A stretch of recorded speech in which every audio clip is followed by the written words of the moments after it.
है आपका विंध्या टाइम्स में।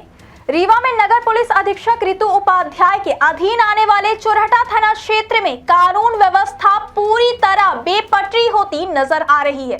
शांति विलास कॉलोनी स्थित केसीसी बिल्डकॉन कार्यालय में 2 किसानों पर हुए जानलेवा हमले ने पुलिस की भूमिका पर गंभीर सवाल खड़े कर दिए हैं। मामला शुरू हुआ रीवा प्रयागराज मार्ग के चोरहटा से इटौरा बाईपास तक चल रहे सड़क चौड़ीकरण कार्य के दौरान। किटवरिया के पास किसान राघवेंद्र तिवारी और उपेंद्र तिवारी के खेत में कंपनी द्वारा बिछाई गई सिंचाई पाइपलाइन क्षतिग्रस्त हो गई। नुकसान की भरपाई की मांग करने पहुंचे किसानों को कंपनी के प्रोजेक्ट मैनेजर नवीन ने शांति विलास कॉलोनी स्थित कार्यालय में बुलाया। वहां केसीसी बिल्डकॉन के कर्मचारियों ने मिलकर किसानों पर ताबड़तोड़ हमला कर दिया। लात घोंसे, डंडों और बेरहमी से की गई पिटाई का पूरा घटनाक्रम कार्यालय में लगे सीसीटीवी कैमरों में कैद हो गया और वीडियो सोशल मीडिया पर वायरल हो गया। दोनों किसान गंभीर रूप से घायल हुए और उन्हें अस्पताल में भर्ती कराया गया। लेकिन असली सनसनी तब शुरू हुई जब पीड़ित न्याय की उम्मीद लेकर चोरहटा थाने पहुंचे। आरोप है कि थाना प्रभारी आशीष मिश्रा ने एफआईआर दर्ज करने में लगातार टालमटोल की और आरोपियों के नाम न लिखने के लिए दबाव बनाया। परिजनों ने 4-5 घंटे तक थाने में बैठकर गुहार लगाई, लेकिन पुलिस ने ना तो एफआईआर दर्ज की और ना ही किसी आरोपी को हिरासत में लिया। अब सवाल यह उठता है कि क्या रीवा में कानून किसानों के लिए नहीं है? क्या केसीसी बिल्डकॉन जैसी कंपनियों को पुलिस का खुला संरक्षण प्राप्त है? क्या सीसीटीवी फुटेज, घायल किसान और अस्पताल की रिपोर्ट भी एफआईआर दर्ज करने के लिए नाकाफी साबित हो रही है? पूरा मामला पुलिस के संवेदनहीनता, पक्षपात और कथित मिलीभगत की ओर इशारा करता है। जिस थाने से पीड़ितों को न्याय मिलना चाहिए था, वहां उन्हें अपमान और निराशा मिली है। वायरल वीडियो पुलिस के तमाम दावों पर करारा तमाचा है और यह साफ करता है कि यदि नगर पुलिस अधीक्षक स्तर पर सख्त हस्तक्षेप कर दोषी पुलिसकर्मियों और आरोपियों पर कठोर कार्यवाही नहीं की गई, तो यह मान लेना पड़ेगा कि रीवा में कानून नहीं बल्कि दबंगों और कंपनियों का राज चलता है और पुलिस मूक दर्शक नहीं बल्कि इस पूरे खेल की साझीदार बन चुकी है। इस घटना ने न केवल किसानों की सुरक्षा पर सवाल उठाए बल्कि पूरे क्षेत्र में प्रशासन और कानून व्यवस्था की विश्वसनीयता को भी झकझोर दिया है। जी, ये परसों रात करीब 10 बजे की बात है कि मेरा छोटा वाला भाई है एक राघवेंद्र तिवारी, वो बाईपास के किनारे हमारे खेत है दोनों साइड और बोर एक साइड है, तो उसी से दोनों साइड सिंचाई होती है, तो पानी लगा था दूसरे साइड। तो वो गया देखने कि भाई पानी कहीं ज़्यादा तो नहीं बह रहा है, सिंचाई हो गई कि नहीं हो गई। तो जब वो खेत गया तो वहाँ पानी नहीं जा रहा था, तो वो फिर सीधे मशीन के पास आया कि अपनी मशीन तो नहीं खराब हो गई, तो मशीन तो चल रही थी। तो पाइप चेक करने लगा तो देखा कि पाइप एक जगह बाईपास में काम चल रहा है केसीसी बिल्डकॉन कंपनी का चौड़ीकरण का, तो वहीं पोकलेन चल रही थी तो उससे टूट गया। तो उसने कहा कि भाई पाइप तोड़ दिए यार, पहले बता देते तो अपना हटा लेते, तुम्हारा काम हो जाता तो हम फिर लगा लेते। तो उसने कहा भैया कोई दिक्कत नहीं है, आप का जो भी नुकसान हुआ है वो हर्जाना हम दिलवा देंगे कंपनी से। तो वहाँ साइड इंचार्ज का जो पहले काम देखते थे विनेश यादव जी, तो उसका नंबर था मेरे भाई के पास, क्योंकि वो किसानों से संपर्क में आसपास के रहते हैं, वही काम करते हैं। तो उसने फोन लगाया विनेश यादव जी को, तो विनेश ने बताया कि आज हम छुट्टी पर हैं, हम किसी न किसी को भेजते हैं। तो 2 लोगों का फोन आया मेरे भाई के पास, वो बोले कि आप वहीं रुकिए मैं आता हूँ। दोनों लोग आए, उन्होंने कहा कि देखा भी, उन्होंने कहा हाँ आपका नुकसान हो गया है, मैं मैनेजर से आपकी बात करा देता हूँ, अपना जो प्रोजेक्ट मैनेजर है, तो वो आपको जो भी हर्जाना होगा तो दे देंगे। तो उन्होंने बात कराया कंपनी के प्रोजेक्ट मैनेजर से, उनका नाम है नवीन। तो नवीन से बात कराया तो नवीन ने कहा कि मैं यहीं आपके खेत से आधा किलोमीटर के अंदर ही भाई इसमें जो शांति विलास कॉलोनी है इसमें मैं रहता हूँ, तो आप आ जाइए तो यही बातचीत कर लेंगे, तो आपको जो भी नुकसानी होगी दे देंगे। तो छोटे वाले भाई ने अपने से बड़े वाले को फोन लगाया उपेंद्र को, कि चूंकि उपेंद्र का थोड़ा बहुत उठना बैठना शांति विलास कॉलोनी में है तो उस एरिया से परिचित हैं, तो उन्होंने कहा कि बुलाए हैं तो आइए चलते हैं। तो ये दोनों लोग गए।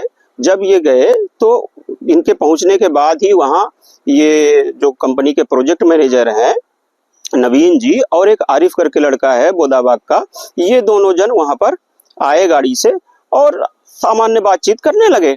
इनको अपनी बातों में उलझाए रखा कि ठीक है आपका जो नुकसान हुआ कैसा हुआ क्या हुआ, इसी बातचीत चल रही थी।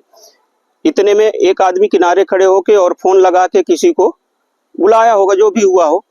थोड़ी ही देर में स्कॉर्पियो आई, जो कंपनी की ही स्कॉर्पियो है, कंपनी का नाम पर रजिस्टर्ड है, वो आई स्कॉर्पियो। उससे कुछ लोग उतरे और सीधे आके जैसे उतरे वो, तो इन्होंने, नवीन जी ने कहा यही लोग हैं, यही लोग हैं। वो उतरे और बोले कि मारो मारो मारो, आज यही खत्म कर दो। गाली भी दिए, माँ बहन की गंदी गंदी गालियां होती हैं। नवीन जी और आरिफ पहले से ही शराब पिए हुए थे। वीडियो फुटेज है मेरे पास, उसमें सिगरेट पीते हुए वहां खड़े हुए दिख भी रहे हैं।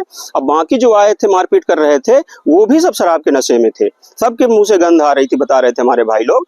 और एक जैसे ही स्कॉर्पियो मारपीट करने लगे तो एक बोलेरो आ गई, उसमें से भी आदमी उतरे कई सारे और लाठी डंडा से मारपीट करने लगे। तो वो बड़ा वाला भाई छुपने के लिए भागा, तो उसके पीछे पीछे गए तो एक आदमी उसको पकड़ लिया, पीछे से जकड़ लिया और एक डंडे से उसके सिर में कई बार किए और कई जगह उसके सिर में फट गया है, जगह से चोट आई है, फ्रैक्चर भी हुए हैं और हाथ पैर में तमाम चोटें लगी हुई हैं।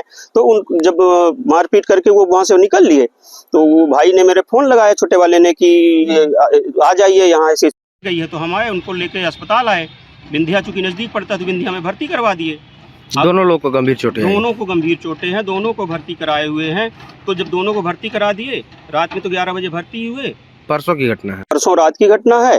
तो अब रात में हम कहाँ जाएं, हम तो उनका इलाज कराएं कि और कहीं जाएं। सुबह टीआई साहब को फोन मिलाया तो टीआई साहब ने को मैंने कहा कि मैं आ जाता हूँ, ऐसी ऐसी घटना हो गई है मेरे भाइयों के साथ, तो मैं रिपोर्ट दर्ज करा देता हूँ। तो उन्होंने कहा नहीं नहीं, जब तक पीड़ित नहीं आएगा तो कोई रिपोर्ट नहीं होगी। तो मैंने कहा कि भाई साहब, थोड़ा बहुत तो कानून हम लोग भी पढ़ते रहते हैं, तो मेरी समझ में तो जिसको भी जानकारी हो वही रिपोर्ट दर्ज करा सकता है। उन्होंने कहा नहीं नहीं नहीं, ऐसा नहीं होगा, जो पीड़ित है उनको आना पड़ेगा। तो मैंने जब ज्यादा आग्रह किया तो वो बोले कि मैं ही आ जाता हूँ। वो और अपने 2 सिपाहियों के साथ आए, यहाँ देखे सुने, बातचीत किए, यहाँ से चले गए। हॉस्पिटल आए, हॉस्पिटल थाना प्रभारी जी। फिर शाम मतलब दोपहर के बाद छुट्टी हुई छोटे वाले भाई की, बड़े वाले की नहीं हुई। तो छोटे वाले भाई को मैं लेके गया थाने, लगभग 4:15 साढ़े 4, और 8 बजे वहां बैठा रहा, उनसे विनती किया कि भाई साहब मेरी एफआईआर दर्ज कर लीजिए। तो वहीं पर कंपनी के कोई एक आए, अपने आप को एक जीएम कह रहे थे। उन्होंने कहा कि कुछ ऐसा करिए कि नवीन जी ना फंसे, उनका कोई रोल नहीं, और ये प्राणघातक मामला नहीं था। तो हमने कहा भाई साहब, स्पष्ट दिख भी रहा है, चोट भी बता रही है, चोट की प्रकृति भी दिख रही है, तो आप ये कैसे कह सकते हैं, ये तो एक्सपर्ट ओपिनियन में पता चलेगा। तो भी ये कहे कि ये देखिए इसमें इतना गंभीर मामला नहीं बन रहा है। तो हमने कहा कि फरियादी जो बता रहा आप, ये शब्द टीआई साहब के थे कि गंभीर मामला नहीं बन रहा। तो हमने कहा कि भाई बता रहा पीड़ित, वो आप लिख लीजिए, फिर इन्वेस्टिगेशन करिए। अगर उसकी बताई बातें प्रमाणित नहीं होती हैं तो अन्वेषण में कट जाएगा। तो वो बोले नहीं, हम पहले एक्सपर्ट ओपिनियन लेंगे, पहले हम डॉक्टर की सलाह लेंगे, उसके बाद एफआईआर करेंगे। तो हमने कहा कि ऐसा तो कोई नियम नहीं है भाई साहब, पहले एफआईआर करना है, फिर आपको इन्वेस्टिगेशन जारी करना है। तो अब उनका पता नहीं क्या व्यक्तिगत हित हो, क्या रुचि है, हम नहीं जानते। वो फिर वहां से अपने गाड़ी की नंबर प्लेट ढक के और 2 घंटे तक विंध्या अस्पताल में एक बंद कमरे में बैठे रहे। डॉक्टर से जो भी उनकी बात हुई हो, डॉक्टर बिना डिस्चार्ज किए हुए ही वो फाइनल रिपोर्ट वहां से उनसे लिखवा के, चाहे जैसे भी लिखवाया हो, दबाव दे के या कुछ ले दे के, भगवान जाने, मुझे नहीं पता।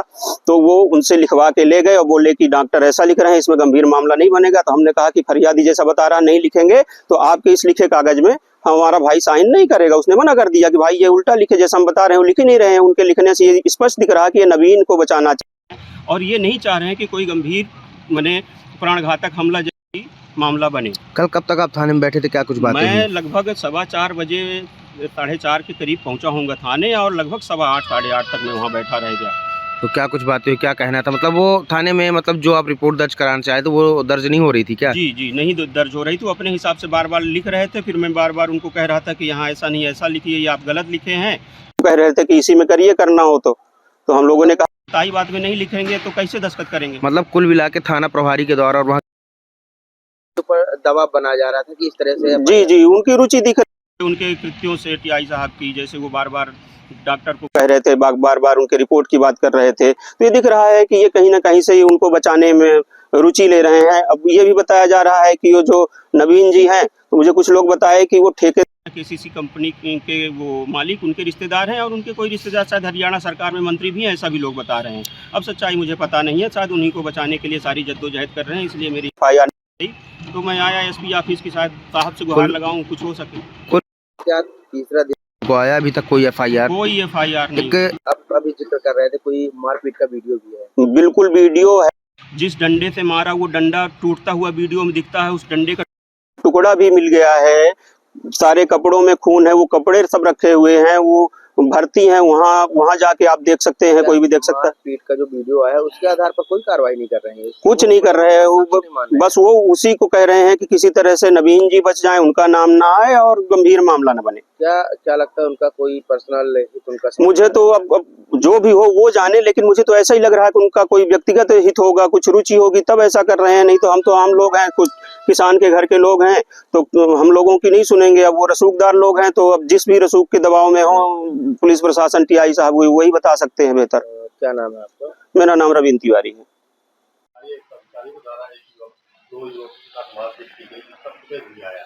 इसमें आरोप लगाया जा रहा है कि उनकी प्राथमिकी या एफआईआर दर्ज नहीं की जानी चाहिए। कल दिनांक 24 जनवरी 2026 को दोपहर में करीबन 4:30 बजे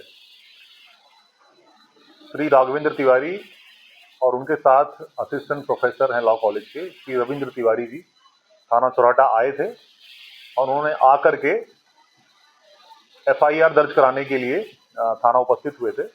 उनसे घटना के संबंध में जानकारी लेकर मैंने अपने अधीनस्थ स्टाफ को एफआईआर दर्ज करने के लिए निर्देश दिया था। एफआईआर दर्ज की जा रही थी।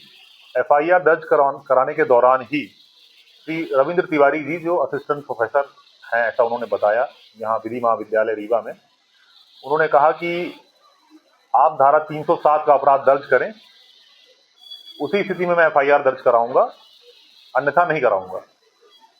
तो मैंने जो हमारी प्रक्रिया है इन्वेस्टिगेशन की, कि प्रथम सूचना दर्ज होने के बाद एमएलसी रिपोर्ट के आधार पर ही एफआईआर जो धाराएं हैं उनकी वृद्धि की जाती है।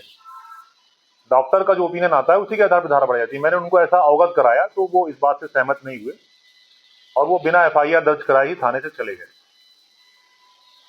आरोप है कि वो जब ये प्रोफेसर आए थे और रिपोर्ट करने की बात कह रहे थे, आपके द्वारा ये कहा गया कि जब तक पीड़ित नहीं आएगा एफआईआर नहीं, ऐसा नहीं है। पीड़ित यदि उपचार करा रहा है तो और आने में सक्षम नहीं है तो जहां पर पीड़ित उपचार कराता है वहां जाकर भी एफआईआर दर्ज की जा सकती है। लेकिन स्वयं चूंकि पीड़ित श्री राघवेंद्र तिवारी, इस घटना में 2 पीड़ित हैं, उनमें से एक पीड़ित उपचार करा रहे हैं और दूसरे जो पीड़ित थे उनको वहां से डिस्चार्ज कर दिया गया था। तो वो स्वयं यहाँ उपस्थित हुए थे थाने पर और साथ में उनके चचेरे भाई जो असिस्टेंट प्रोफेसर हैं वो भी आए थे एफआईआर कराने के लिए और एफआईआर दर्ज की जा रही थी। उसी दौरान वो असंतुष्टि जाहिर की और उन्होंने एफआईआर दर्ज कराने से मना कर दिया और स्वतः थाने से चले गए।